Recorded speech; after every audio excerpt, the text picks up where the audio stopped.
Humankind, being an inherently tool-making species, has always been in a relationship with technology.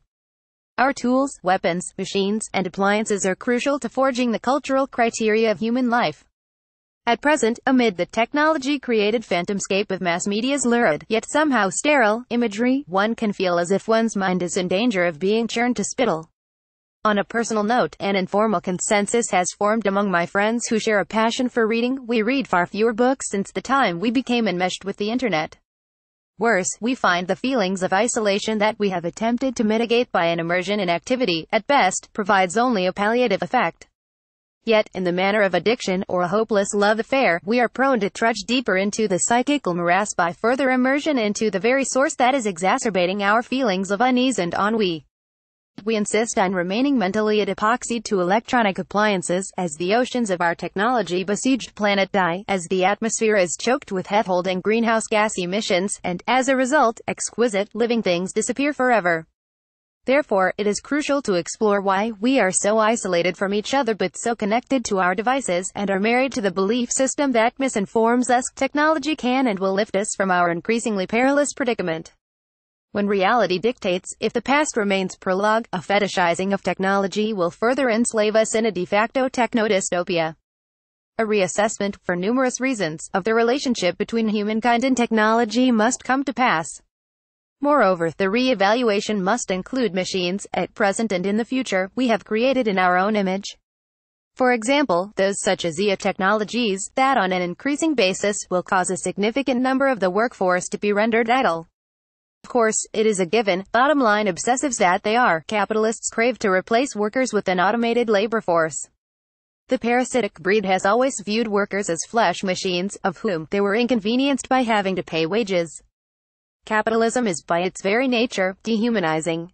From the advent of the industrial capitalist epoch, the system has inflicted mass alienation, societal atomization, and anomie. Moreover, the vast wealth inequity inherent to the system allows the capitalist elite to own the political class, a mindless clutch of flunkies who might as well be robots programmed by the capitalist order to serve their agendas.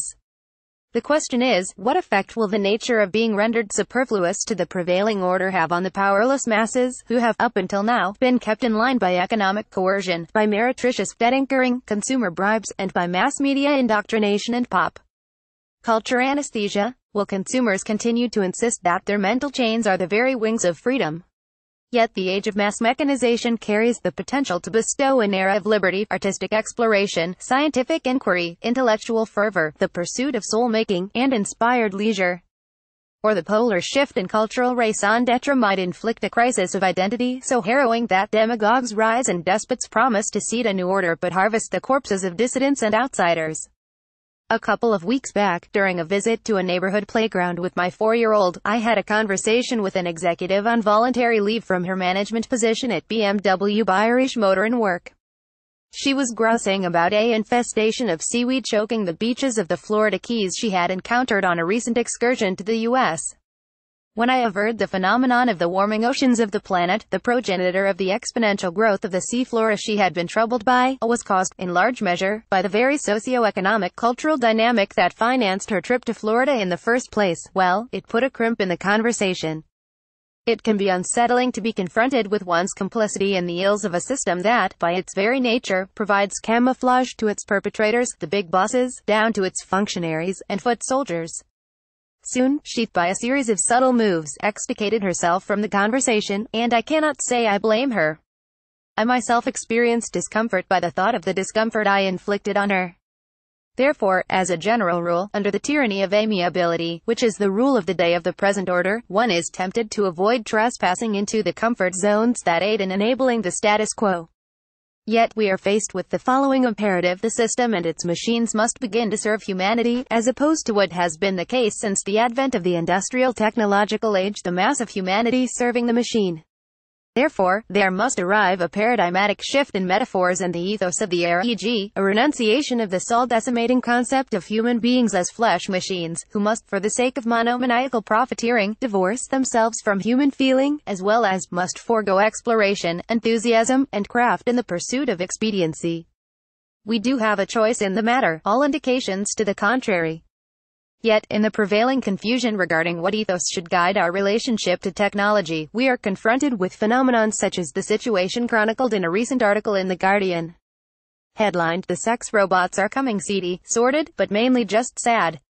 Regarding the supercilious nature of the headline, wouldn't it be more propitious for all concerned to ask and explore why, under the present order, men are so alienated, socially awkward and lonely, as opposed to lapsing into all the predictable moral panic, wit deficient snark, and supercilious value judgments these sorts of stories evoke? Isn't being attracted to consumer goods what it is all about, identity-wise, under the present order? Don't customers demand that the de facto slaves of the service industry evince the demeanor of compliant androids? Isn't it a given that the underclass workforce, holders of service industry jobs, will soon be replaced by robots? Do we not worship and are ruled by the gospel of the cult of efficiency? With all, for the present order to be maintained, it is crucial for the general public to remain both alienated, thus using consumerism as a palliative, and that includes the production and retailing of utilized, simulacrum appliances that mimic partners and the psychical release valve of finger-wagging, easy virtue and shallow vitriol aimed at the poor sods who seek comfort from them. Addendum: I'm much more mortified by robotics designed for surveillance and war than for ones designed for simulacrumatic. I'm simply beastly that way. Robots can be programmed to simulate copulation, but it is doubtful that machines can be tuned and tweaked to experience the manifold, complex states of being that define human consciousness and its innate ability for self-expression. For example, the ability to express themselves by means of spontaneous generated metaphors. While it is true, AI technologies can mimic forms of poetic and artistic expression, but, in any honest account of the processes they utilize, machines engage in the activity sans a depth of feeling, the facility to evince empathy and the ability to access imagination, i.e., the phenomenon we human beings term soulfulness. Sans the ineffable quality of soul, AI entities, as is the case with our present information technology, will contribute the palliative yet inherently alienating effects inherent to our hyper-commodified era. In contrast, writers, artists, activists must proceed to dangerous places. It is imperative that they descend into the danger zone known as the soul. The soul is not a realm inhabited by weightless beings radiating beatific light. Rather, it is a landscape of broken, wounded wanderers and coed longing, searing lamentation, the confabulations of imperfect memory, of rutting and rage, transgression, depression, fragmented language and devouring darkness. The reductionist metaphors inherent to the age of mechanization, which limn human beings in mechanized, commodified terms, as opposed to the organic, unfolding pantheon composed of needs, longings and desires we are, inflicts not only alienation from our fellow human beings but from our essential natures. In our misery and confusion, we have bloated our bodies, maimed and poisoned the earth, and scoured the hours of our lives of meaning by the compulsive commodification of all things. Therefore it should not come as a surprise when alienated, lonely men become enamored of glam bots. We have delivered insult after insult to the soul of the world, and yet it loves us with an abiding and bitter grace. The question remains, do we love it in turn, and deeply enough, to mount a resistance to the present order, thus turn the tide against the love-bereft forces responsible for the wholesale destruction of both landscape and soulscape?